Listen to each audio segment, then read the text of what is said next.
Dear fellow Toastmaster, je suis Patrice et dans cette vidéo, je te donne quelques conseils sur le rôle de chronométreur. En tant que maître du temps, tu as une grande responsabilité. Faire en sorte que la réunion démarre à l'heure et faire en sorte qu'elle termine à l'heure. Ce n'est pas chose facile parce qu'il y a tellement de choses dans une réunion, il y a tellement d'intervenants, tellement d'orateurs, tellement de timing à respecter. En tant que timekeeper, il y a 4 temps. 4 temps. Le premier, c'est juste avant la réunion. 3 conseils. Le premier, c'est prends le temps de vérifier le programme, vérifie les différentes interventions, vérifie que les temps, que les timings te semblent cohérents. Et si toutefois tu constates qu'il y a quelque chose qui te paraît bizarre, eh bien fais le point avec l'animateur de réunion. Deuxième chose, vérifie le matériel. Tu vas faire ton rôle de chronométreur avec un outil. Alors ça peut être le chronomètre du club, ça peut être ta montre, ça peut être ton smartphone, ça peut être donc le chronomètre ou le minuteur de ton smartphone. Dans tous les cas, prends le temps de vérifier que le matériel que tu vas utiliser est prêt à fonctionner et assure-toi que tu sais comment t'en servir. Idéalement, si c'est la première fois ou si c'est parmi tes premières fois, prends le temps de manipuler le chronomètre pour être certain que tu sais t'en servir correctement.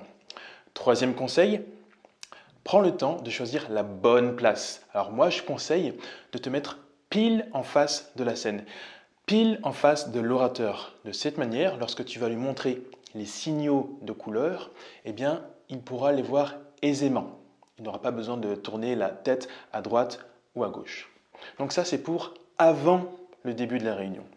Le deuxième temps du chronométreur, c'est au début de la réunion.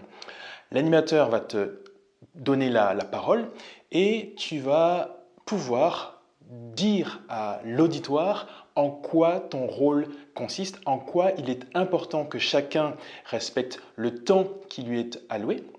Et tu vas également prendre le temps d'expliquer les règles de chronométrage. Tu peux rappeler par exemple que pour chaque intervention, il y a 3 temps. Un temps minimal, un temps intermédiaire et un temps maximal. Tu vas prendre le temps d'expliquer la signification des différentes couleurs.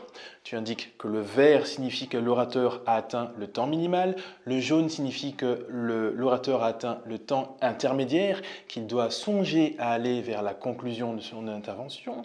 Et enfin, la couleur rouge indique que l'orateur a atteint le temps maximal et qu'il doit conclure. Il a 30 secondes pour conclure. Le troisième temps pour le chronométreur, c'est pendant la réunion. Eh bien, pendant la réunion, il y a 3 choses que tu vas faire principalement. Tu vas gérer évidemment le chronomètre. Tu dois démarrer le chronomètre lorsqu'un orateur démarre et tu dois l'arrêter lorsqu'il termine. Donc là, petit rappel, il faut que tu démarres le chrono, soit lorsque l'orateur prononce ses premières paroles, soit lorsqu'il fait un geste que l'on peut interpréter comme faisant partie de son discours, de son intervention. Tu dois également, pendant la réunion, montrer les signaux lumineux, les signaux de couleur. Alors, dans mon club, par exemple, on utilise des cartons de couleur. Dans d'autres clubs, on utilise des signaux lumineux électroniques. Ce qui est important de faire, c'est de bien montrer les signaux, que ce soit des cartons, que ce soit des lumières. Il faut faire en sorte que l'orateur voit bien ces signaux. Moi, le conseil que j'aime bien donner, c'est quand par exemple on va lever le carton vert, eh bien on attend que l'orateur ait bien vu ce carton vert avant éventuellement de reposer le carton vert. Je conseille même parfois de garder le carton levé jusqu'à la prochaine phase. Ensuite, carton jaune, on garde levé, puis enfin carton rouge, on garde levé. De cette manière, on est certain que l'orateur peut à tout moment jeter un œil vers le chronométreur et savoir où est-ce qu'il en est. Enfin, pendant la réunion, bien sûr, quand tu arrêtes ton chrono à la fin d'une intervention, eh bien, il faut que tu notes sur ton calepin le temps que l'orateur a fait. Et enfin, c'est le quatrième temps pour le chronométreur, c'est à la fin de la session d'évaluation. Donc l'évaluateur général va te laisser la place et tu vas faire ton rapport, ton compte-rendu sur le respect du temps. Il y a 3 choses que tu peux faire. La première, c'est faire un compte-rendu général. Donc, globalement, est-ce que les orateurs ont respecté le temps ou est-ce qu'ils ne l'ont pas respecté? Et ce qui est bien de faire, c'est de faire un compte-rendu sur chaque orateur.